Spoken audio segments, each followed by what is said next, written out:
Olá, esse canal é um sinal de obediência, esse canal é para que o reino de Deus seja mais e mais proclamado e que vidas possam ser alcançadas pelo poder de Jesus, pelo poder da palavra, pelo poder de tudo aquilo que Ele nos garante. E Ele nos garante a vitória. Eu estava meditando aqui em 2 Reis 4:8, uma passagem muito conhecida. Tenho certeza que para a maioria dos cristãos é uma palavra onde existe várias versões sobre a mulher sunamita, mas a mulher de Sunem, ela me chama a atenção por algumas características dela e que tem muito a ver com as mulheres de hoje. E eu estou aqui para falar para as mulheres, para falar para você que muitas vezes olhamos demais as circunstâncias e esquecemos, na verdade, de olhar aquele que é o autor e consumador da nossa fé. Em 2 Reis 4:8, a partir do versículo 8, Eliseu aqui vai contar sobre o profeta que passava por essa cidade de Sunem e uma mulher rica. E o fato dela ser rica aqui me chama muita atenção porque ela me mostra uma pessoa muito humilde de coração. E ali a partir do 8, eu não vou ler todo porque realmente ele é grande e eu vou enfatizar alguns versículos. O 9 me chama muita atenção porque essa mulher, com o nome, né? Ela é chamada de Sunamita, porque ela é da cidade de Sunem, mas esse não é o nome dela. A mulher disse ao marido: sem dúvida, esse homem é um santo homem de Deus. Vamos construir para ele um quartinho lá no terraço, ou lá junto ao muro, de repente, com a tradução da sua Bíblia, e mobiliá-lo com uma cama, uma mesa, uma cadeira e uma lâmpada. E assim, quando ele passar por aqui, ele terá sempre um lugar para ficar. Aqui nos mostra que ela tinha o dom da hospitalidade. E há um significado nessa cama, nessa mesa, nessa cadeira e nessa lâmpada. Isso não é à toa. A Bíblia fala com detalhes e nós temos que estar atentos aos detalhes. Enfim, vou continuar. Um dia Eliseu voltou lá em Sunem. Mostra que ele sempre passava por este lugar. De tempos em tempos, o profeta Eliseu passava por lá. E com um ato de gratidão, já no versículo 13, ele diz ao seu servo Geazi: como somos tão gratos à bondade dessa mulher e o cuidado dela conosco, como podemos retribuir tudo que ela tem feito por nós?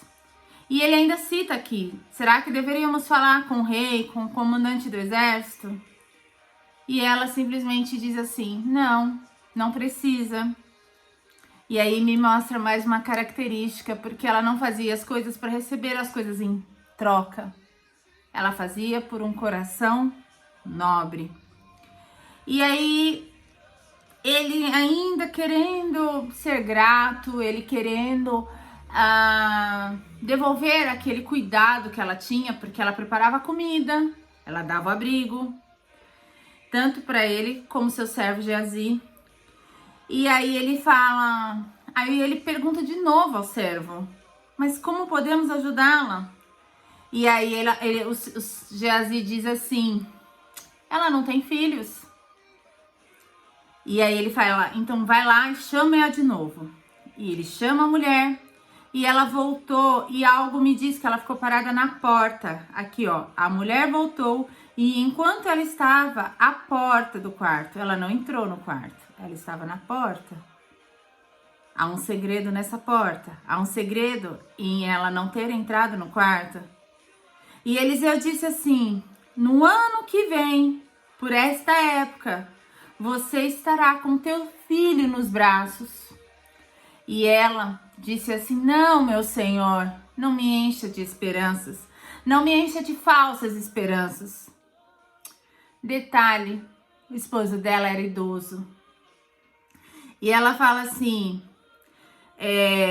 mas aí aqui no 17 diz assim: mas de fato, um ano depois, essa mulher ficou grávida e tinha em seus braços um filho, um menino. E certo dia, agora eu vou relatar para vocês o que aconteceu, para eu não ficar lendo, mas vai até o 36. Esse menino cresce e o profeta continua passando lá, tudo continua acontecendo. E esse menino vai pro campo com o pai.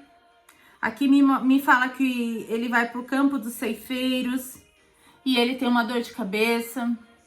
E o pai fala assim: vai ter com sua mãe, manda um servo levar ele para casa. E quando ele chega nessa casa, a mãe pega ele no braço, como todas nós fazemos, né? Quando recebemos os nossos filhos. E ao meio-dia, o menino morre. A Bíblia diz que ele morre. Aqui não está dizendo que ele estava dormindo, está dizendo que ele está morto. Morto. O que está morto nas nossas vidas? Pense nisso. E aí, ela leva o menino para o quarto do profeta e coloca o menino deitado na cama do profeta. Ao ela fazer isso, eu já vejo um grande ato de fé. E eu quero falar um pouco das características dela antes de eu continuar com a história. Para mim, ela me mostra uma mulher de fé desde o início. Ela me mostra uma mulher de fé quando ela reconheceu o servo do Senhor. Quando ela fala pro seu esposo: vamos preparar um quarto para ele.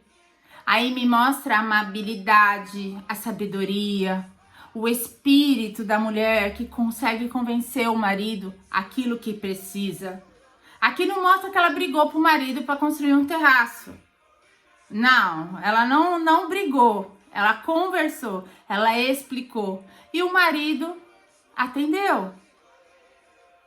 E aí me mostra que esse dom da hospitalidade, o dom dela fazer as coisas com esse sentimento de gratidão, fez também para que contribuísse para o resultado dessa história.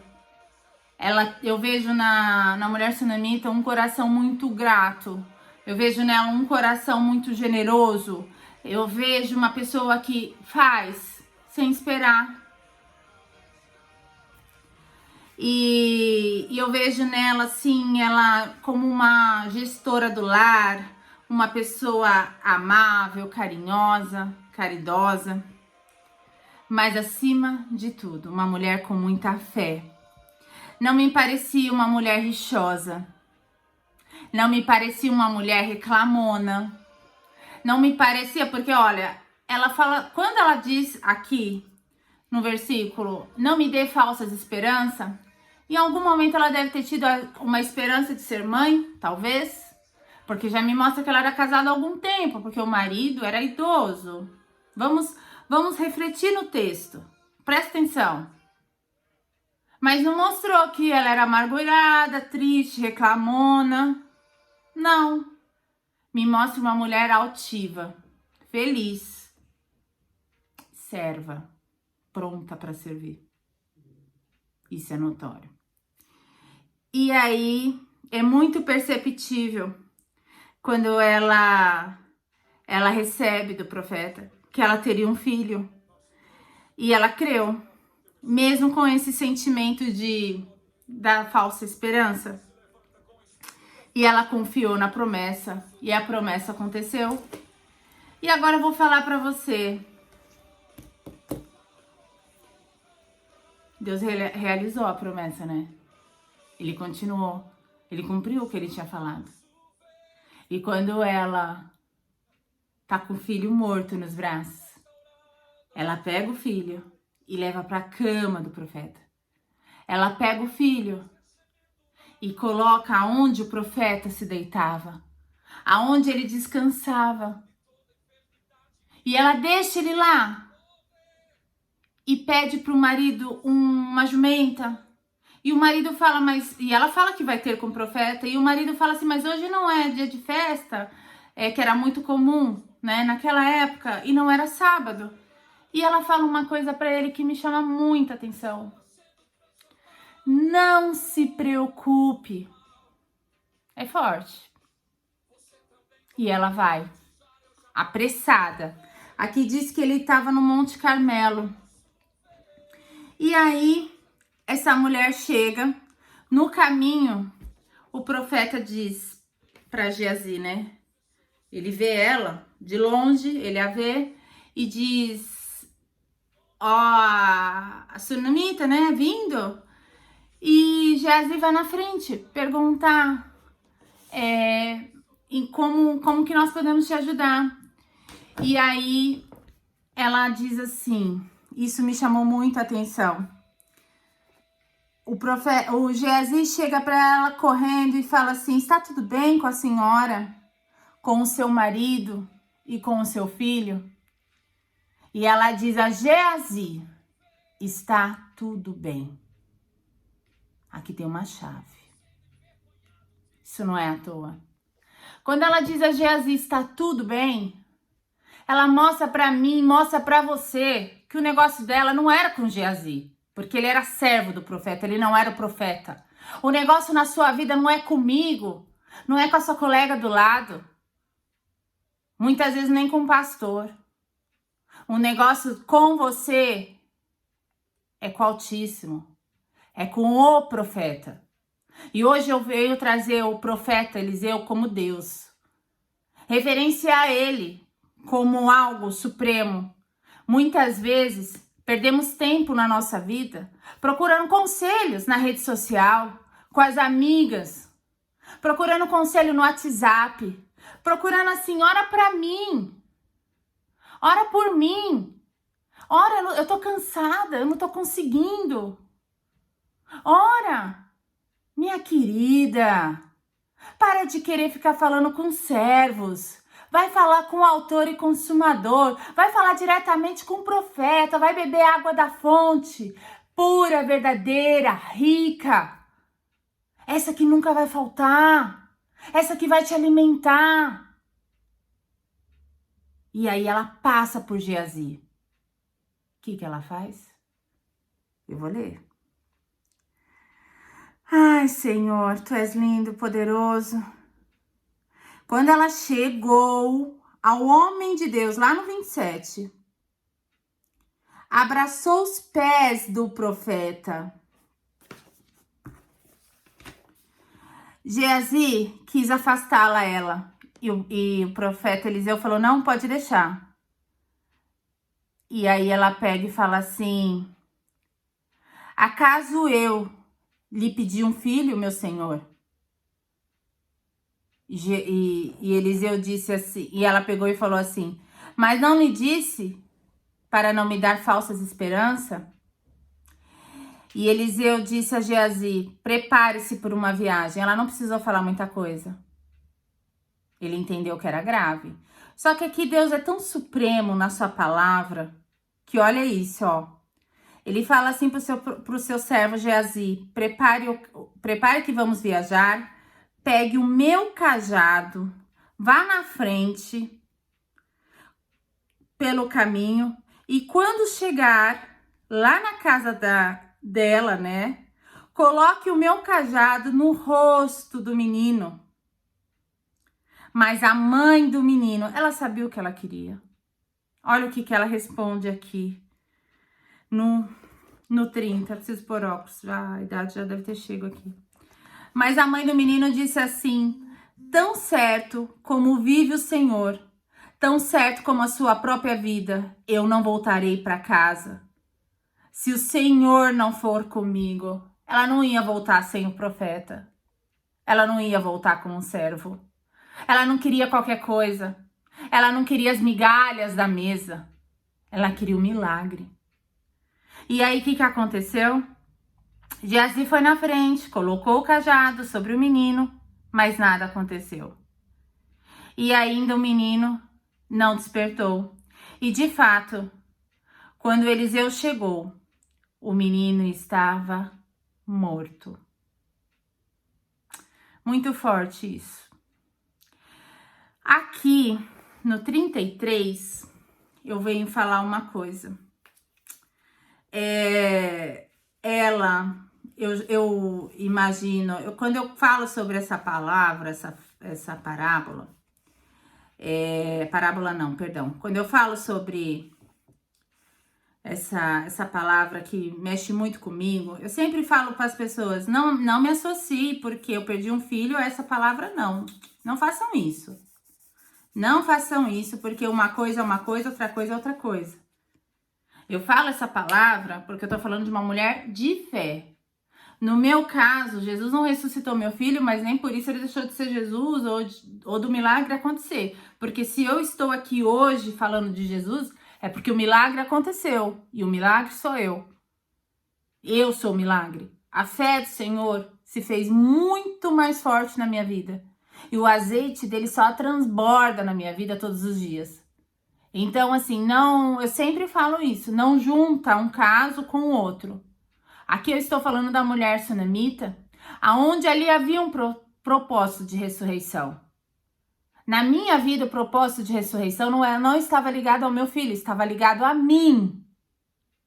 Quem ressuscitou naquele dia, quando meu filho faleceu, fui eu. Porque eu sempre digo, ele já tinha ressuscitado, mas na glória, porque ele já estava na glória, ele já estava numa vida celestial. Ele não precisava mais da ressurreição aqui em vida. Eu precisava. Tá entendendo? Então, o que eu quero dizer aqui? Eliseu entrou sozinho no quarto, fechou a porta, orou ao Senhor. Ele depois deitou. Olha isso, ele entrou sozinho no quarto. Repara que tem muito método. Repara bem nisso. A palavra de Deus ela é detalhada, ela é esmiuçada. Não adianta a gente ler como se a gente estivesse lendo um gibi, lendo uma revista. Não é isso. Olha que interessante. Ele entrou sozinho no quarto, fechou a porta, orou. Depois ele se deitou sobre o menino, colocou a boca sobre a boca do menino, os olhos sobre os olhos do menino. E enquanto estendia-se sobre ele, gente, ele fez isso por uma questão até física, para aquecer o corpo do menino, para passar a unção que havia sobre ele no menino. Não aconteceu nada. Eliseu se levantou, andou pelo quarto e em seguida fez a mesma coisa, se estendeu novamente sobre o menino. E dessa vez, aí sim, o menino espirrou 7 vezes e abriu os olhos. E aí que ele manda chamar a mãe. O que eu vou dizer sobre isso? Viu que eu falei sobre métodos? Ele entrou no quarto sozinho. Ele orou. Ele deitou sobre o menino. Ele colocou a boca para transferir o calor, os olhos, o nariz. Nada aconteceu. E muitas vezes, gente, a gente tá falando de uma pessoa que tá morta. Muitas vezes você acha que só porque você orou, fez jejum, e o milagre não aconteceu do jeito que você queria, você já quer desistir, quer desviar, quer parar. Ou muitas vezes gente que desvia, sai dos caminhos do Senhor por coisas tão pequenas. Hoje tá falando muito sobre os crentes Nutella, geração Nutella, mimimi, mas é verdade. Gente, a gente tá falando aqui de um profeta Eliseu. Um homem que buscava a Deus, um homem que recebeu a porção dobrada. Não tá falando de mim, de você. Que buscamos, podemos fazer jejum, isso e aquilo. Gente, o profeta Eliseu.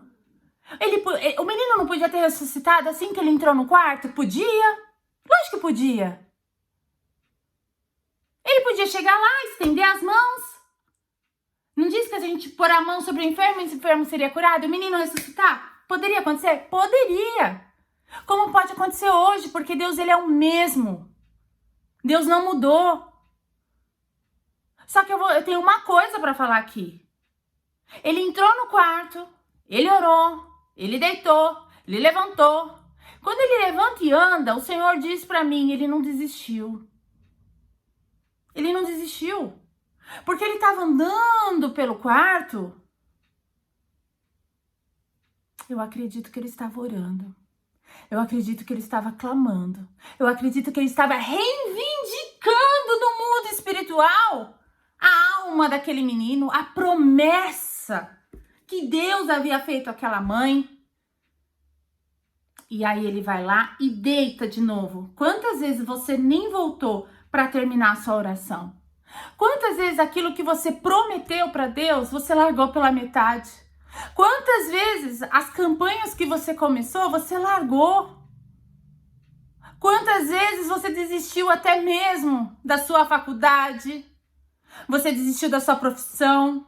Você desistiu do seu casamento? Quantas mães já desistiram dos seus filhos? E não somos o profeta Eliseu. E para mim, quando ele anda pelaquele quarto, eu quero te dizer hoje, começa você a andar. Mas andar, caminhar nas asas do Espírito. É buscando a Deus. É entendendo o que Ele tem para você. Tira esse sentimento de desistir das coisas. Porque aqui uma mãe não desistiu. E um profeta não desistiu. É muito forte isso que eu tô falando. Abra o entendimento. E eu vou voltar aqui para falar sobre a cama, sobre a mesa, sobre a cadeira e sobre a lâmpada. Porque tudo isso foi um significado para que o milagre acontecesse. E eu vou dizer uma coisa. Quando ele anda pelo quarto, ele volta, ele se deita de novo. Ele se prostra de novo. Para mim é como se ele estivesse dizendo assim: não acabou, não foi vencido. E aí o milagre acontece. Eu vou dizer, se ele, eu conjecturando comigo mesma, se ele tivesse ido embora, o menino tinha ressuscitado? Não, não teria.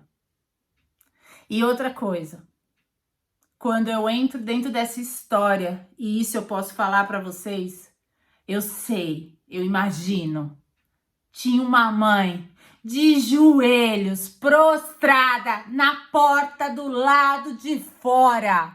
Ela não estava dentro do quarto. Será que na sua história, será que na sua vida, não tem muitas pessoas dentro do seu quarto? Quarto é lugar de secreto.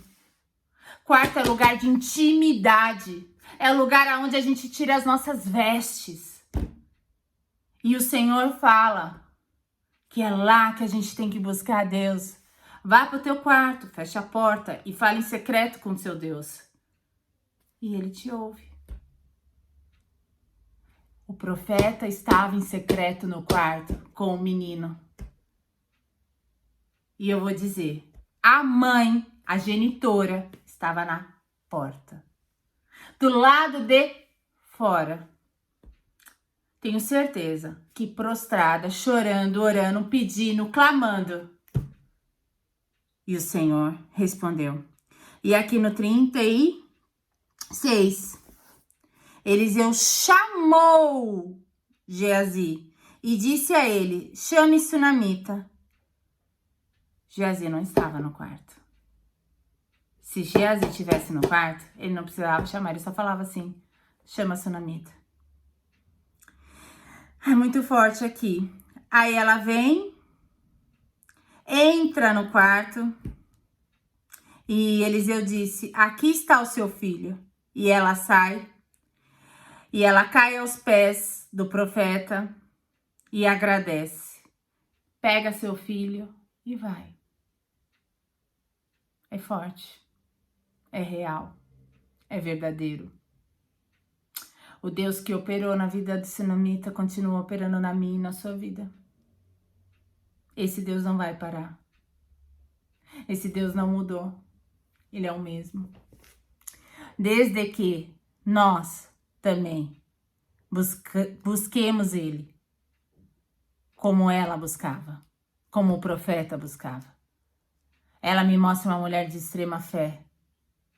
Principalmente, tem noção, você vê seu filho morto e ela falar para o marido, não se preocupe.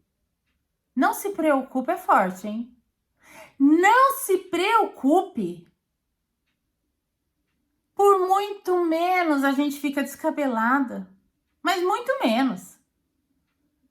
E ela diz, depois ela ainda diz ao servo, Geazi, está tudo bem. Não estava bem. Mas não era nem para o marido e nem para o servo que ela tinha que clamar, que ela tinha que conversar, que ela tinha que se jogar aos pés e pedir um milagre. Era o profeta. Hoje, a minha reflexão, em quem nós estamos nos jogando?